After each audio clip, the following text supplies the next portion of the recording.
So మీరు మా స్టూడియోకి రావడం చాలా గొప్ప విషయం. ఎందుకంటే మీ బ్యాక్గ్రౌండ్ అవన్నీ చూస్తే ఏంటంటే దాదాపు 5 దశాబ్దాల పాటు ఐఏఎస్ ఆఫీసర్గా, గొప్ప ఆర్థికవేత్తగా ఒక సుదీర్ఘ ప్రయాణం చేశారు. ఇప్పుడు వెనక్కి తిరిగి చూసుకుంటే ఏమనిపిస్తుంది? ఏమనిపిస్తుంది, దేశం బాగా పురోగమించింది. మనం ఎప్పుడు మన ప్రాబ్లమ్స్ ఆలోచిస్తూ ఉంటాం కానీ అచీవ్మెంట్స్ మనం అంత రికగ్నైజ్ చేయము. అందువల్ల మనం పనిచేసేటప్పుడు కూడాను ప్రాబ్లమ్స్ పోనే రిటైర్ అయి కూర్చొని ఆలోచిస్తే సరే చాలా మంచి విషయాలు జరిగాయి మనకుండే.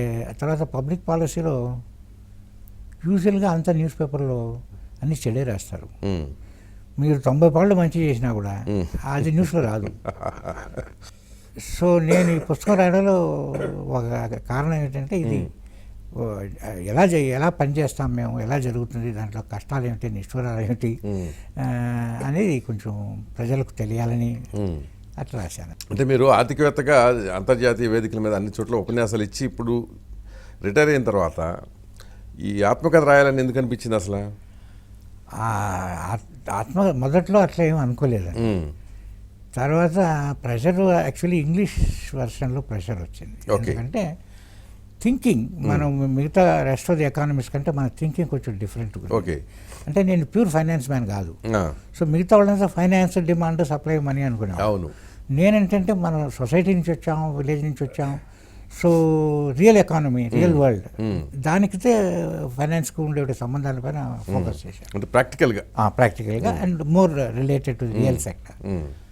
సో దానికి కొంత డిమాండ్ వచ్చింది. అసలు మీరు ఎందుకు డిఫరెంట్గా ఆలోచించారు అని ఇంగ్లీష్లో రాయాలని చాలామంది అడిగారు. సరే, ఇంట్రెస్ట్ ఉండింది. నేను అనుకున్నాను, నేను చదువుకునేది తెలుగు మీడియంలో. అవును. సో అసలు సెంటిమెంటల్గా తెలుగులోనే ముందు రాయాలని పట్టుబట్టాను. సో యాక్చువల్లీ మొదలుపెట్టినప్పుడు 2 మొదలుపెట్టాను. సో ముందు తెలుగు, ఎవరన్నా కానీ తెలుగు ముందు రాయాలి. తెలుగులో రాసినప్పుడు ఏమిటంటే ఆ సిద్ధాంతాలు, ఆ పాలసీస్, ఆ టెక్నికల్ మ్యాటర్స్ అంతా కూడా అనవసరము. మనకు జ్ఞాపకాలు తీసుకొని ఏమి జరిగింది రాస్తే అది మెయిన్ అనుభవాలు దాని నా జ్ఞాపకాలు ముందు తరాలకు ఉపయోగపడతాయి అని ఉంటుంది. తర్వాత ఈ రోజు ఉండే ఇష్యూస్ కూడాను ఆ హిస్టారికల్ పర్స్పెక్టివ్లో చూస్తే కొంచెం అర్థం చేసుకోవడానికి వీలుంటుంది అని అందుకే తెలుగు పట్టుబట్టా.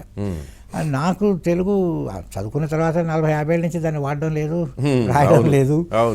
అందువల్ల అందులో ధైర్యం చాలే. సరే, అరుణ పప్పు గారు ఉండేవారు. సో వారిని పరిచయం చేసి ఏవైతే బాగా రాస్తారంటే ఆమె సహాయం వల్ల చేయగలిగాను ఇది. కానీ పట్టుబట్టిందేమో ఇది ముందు చేయాలని. ఇది అయిపోయింది. సో ఇంకా 3 నెలల్లో ఇంగ్లీష్ వస్తుంది. అది కొంచెం టెక్నికల్గా ఉంటుంది. దాని టైటిల్ ఏమో advice and consent. Dissent, advice and dissent.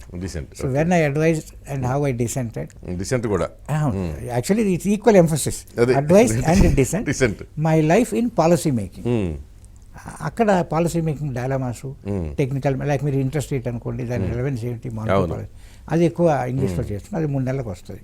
So ఇదేమిటంటే మనకు ఒక కుటుంబ రీత్యా మామూలు సామాన్యుడి జీవితంలో ఉండే విషయాల్ని ఒక జ్ఞాపకాలుగా రాశాను.